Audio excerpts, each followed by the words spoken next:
થી ઉત્તમ મધ્યમ વ્યવસાય કનિષ્ઠ નોકરી આવું બી સાંભળ્યું છે આપણે.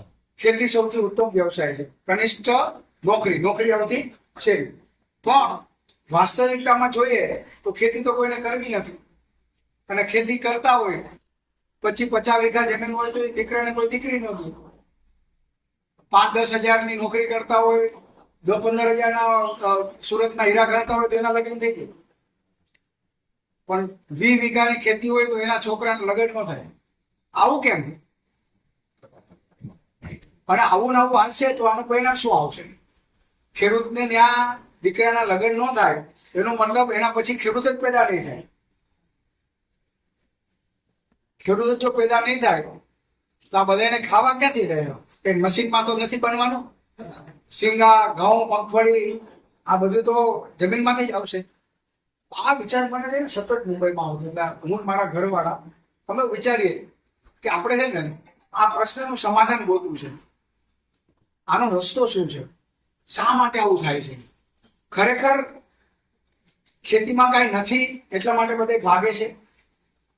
તો પછી જગતનો તાત કેમ કીધો છે? અને ખેતી ઉત્તમ કેમ કીધું છે? એટલે મેં નક્કી કર્યું કે 45 વર્ષની ઉંમર થાય ને એટલે આપણે ગામડામાં વહી આવું છે. ગાયો રાખશું. અહીંયા બાજુમાં અમારી ગૌશાળા છે, પાછળ 70 ગાયો છે. તો વાડીએ રહેશું અને જોવું છે કે આમાં ખરેખર હું ભૂલ ક્યાં થાય છે. તો કોઈ પણ જગ્યાએ ભાગે ને માણસ, તો અત્યારે ખેતીમાંથી ભાગે છે ને તો બે કારણ હોય. કાં તો ખરેખર ડર હોય, પેલો સાપ નીકળો અને કોઈ જોયું કે હરફ નીકળો છે એટલે બધે ભાગે કે ભાગો હરફ નીકળો. પછી આપણે જોવાની જરૂર નથી ને હરફ નીકળો કે નીકળો, એટલે કીધું એટલે આપણે ભાગી જવાનું કે ખરેખર ભય છે, આપણે વયા જાય. અને કાં તો એક જણો ભાગ્યો, આપણે ખબર નથી હું કામ ભાગ્યો, પણ એ ભાગ્યો ને એટલે મારે ભાગવાનું. પછી જઈને પૂછવાનું આજે કે તું કામ ભાગ્યો હતો? તો ખેતીમાંથી જે ભાગ્યા છે એ કઈ કારણથી ભાગ્યા છે? ખરેખર ત્યાં કાંઈ નથી એટલા માટે ભાગી ગયા, કે ખરેખર એક જણો ભાગી ગયો એટલે બીજો પાછળ ભાગ્યો? તો એનો જવાબ મને છે અહીંથી જઈ લો. આ મારે તમારે એને શેર કરવું છે. આમાં એફપીઓ આવી જશે, પ્રાકૃતિક ખેતી આવી જશે. બધાની ઈચ્છા છે આ બધી જાણવાની. આ મારો અનુભવ હું શેર કરું. તો અમે જમીન લીધી. હવે મુંબઈનો જીવ એટલે નાનામાં તો કઈ પેટ ભરાય નહીં, એટલે અમે અહીંયા 250 વીઘા લીધું. મારા ભાઈના દીકરાને બધે કીધું કે હું તો ખેતી કરવાનો છું, તો કે અમે રોકાણ કરી, એવડો કે અમે રોકાણ કરી, તમે કરતા હોય તો જોઈએ ને કરવા વાળું.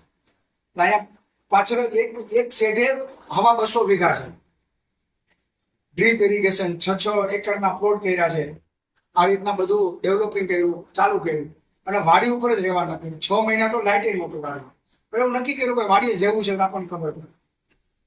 મેં ચાલુ કર્યું એટલે પાલેકર સાહેબની શિબિર મેં 2010માં ભેગી હતી બેંગ્લોર આશ્રમમાં. શ્રી શ્રી રવિશંકરજીનો આશ્રમ છે બેંગ્લોર. ત્યાં મને એકદમ ક્લિયર થઈ ગયું કે ભાઈ 5 આયામો શું છે પ્રાકૃતિક ખેતીના. જીવામૃત, ઘન જીવામૃત કેવી રીતના ખેતી થાય. એટલે હું મુંબઈ, મને ટ્રેક્ટરની પાછળ પ્લાવ કેવી રીતના જોડવું તો મને ન આવડે, હે ને. કલ્ટી કેવી રીતના બાંધવું તો મને ખબર ન પડે. દાતા કેટલાય હમાર કેને કહેવાય કઈ ખબર ન પડે. આમ બધી ખબર ખેતીવાડીની, પણ આમ પ્રેક્ટિકલ નહીં. એટલે મેં પપ્પાને કીધું, પપ્પા તમે અમારી ચિચોડમાં તો ખેતીવાડી, એટલે પપ્પા ખેતી કરે. મેં તો પપ્પા થોડાક ટાઈમ તમે અહીંયા આવીને મને જો શીખવાડો ને તો અમે થોડું શીખી જાય આમ આ ખેતીવાડી કેમ કરવી, પછી વાંધો ન આવે. તો એ કાંઈ વાંધો નહીં, તો આવું ત્યાં મેં ભાગે દઈ દીધી જમીન. પપ્પા અહીંયા આવ્યા. બસના લીમડાનો ઝાડ ત્યાં અમારી લેબર રહેતા હોય ને એવા ક્વાર્ટર બનાવ્યા હતા. એમાં ઊભું કિચન બનાવીને રહેવાનું ચાલુ કર્યું હતું. બરાબર ઓક્ટોબર નવેમ્બરનો સમય હતો, અને હું નક્કી કર્યું કે હવે પછીની સિઝન આ સમય સમજો ને આનાથી પહેલો થોડો કે આ શું વાવેતર કરવું આમાં. તો આજુબાજુમાં મારે સખત ટેટી બહુ આવે. ટેટી કઈ ને આપણે ખરબૂચા, મસ્કમેલન. તો અહીંયા બહુ સારી એનું ઉત્પાદન થાય અને ક્વોલિટી બી સારી થાય. તો મેં આજુબાજુ પૂછ્યું કે આ શિયાળામાં શું વાવેતર કરે, તો કે અહીંયા ટેટી બહુ સરસ વાવે. એટલે મેં જોયું ભાઈ ટેટીનું બી ક્યાંથી લેવું ને કેવી રીતના વાવવું, કેટલા ગાળે વાવવું, આ બધું તપાસ કરીને લિસ્ટ બનાવ્યું ભાઈ કેટલો ખર્ચો થાય. બિયારણવાળી કંપનીમાં છે બિયારણ નક્કી કર્યું. અને પપ્પાને મેં કીધું કે હવે આપણે છે ને અહીંયા પ્રાકૃતિક ખેતી કરવી છે, ગાય આધારિત ખેતી. એટલે પપ્પાએ મને કીધું અહીં બેસ ઓછે બે આવ્યો. મને કહી દઈશ તમે મુંબઈમાં ઘણું કમાણા, એનો કઈ વાંધો નથી, આટલી જમીન લીધી તમે, પણ તમે છે ને કે ગાયને રવેડે ચડશો ને તો આ બધું તમે લીધું નહીં એ વેચાઈ જાય. યુરિયા ડીએપી નહીં નાખો તો કઈ થાય નહીં. એટલે મને કન્ફ્યુઝન થયું આટલું બધું શીખીને આવ્યા અને આપણે પ્રાકૃતિક રીતે અહીં કરવી. હવે પપ્પા કે કાંઈ ન થાય તો પપ્પાનું માનવાનું ને આપણે સાંભળવું પડે ને, કારણ કે મને બીજી તો કઈ ખબર નથી. થિયરી બધી માહિતી છે, પ્રેક્ટિકલ તો ખબર નથી. તમને ઘણા આવો પ્રશ્ન થતો કે આ યુરિયા ડીએપી નાખો તો કઈ થાય જ નહીં. એટલે